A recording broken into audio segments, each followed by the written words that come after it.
Nivoaka tamin'ny fomba ofisialy androany kosa ny fikambanana prora-valomanana izay manana ny tanjona ny ametraka ny soatoavina tena malagasy eto amin'ny firenena. Araka izany ary dia nisy ny hetsika sy ny dingana nataon'ity fikambanana ity ny alohan'ny famoahana azy ireo tamin'ny fomba ofisialy. Ny fametrahana ny soatoavina maha-malagasy entina mpanjakana ny foto-kevitra maha-malagasy no antom-pisian'ny fikambanana prora-valomanana izay navoaka tamin'ny fomba ofisialy androany maraina tetsy Antsahalovana.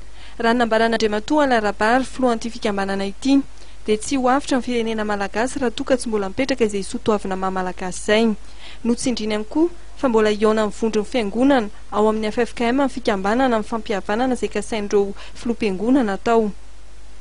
Mbola iona amin'izareo zany zay amin'ny fampihavanam-pirenena satria ny fampihavanam-pirenena izay nataon'ny zareo hatramin'izay fa mbola misy lesoka zany ao anatin'izy io. Atsitan zareo atraiza ka aiza no ve fampihavanam-pirenena ara-politika ve no apetraky ny FFKM na ny FFM sa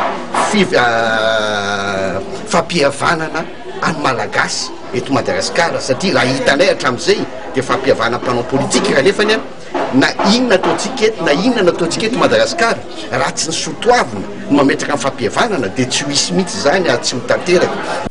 Mahakasika kosa ny fifidianana izay kasaina tao ny 7 Jolay ho avy izao dia nanamafy ny filohan'ny fikambanana prora-valomanana fa hiteraka krizy vaovao izany raha toa ka tsy voahaja ny soatoavina. Na efa fifidianana io ary dia misy matoky izay fa raha misy ary fifidianana io ka misy filoham-pirenena dia mbola tsy ho tafatsangana io fa mbola misy raha manaraka indray satria tsy mametraka ny soatoavintsika fa heriny any velany no ampidintsika eto anefa antsika manana ny hery izay napetraka Andriamanitra ho antsika malagasy amin'ny lalana soatoavina.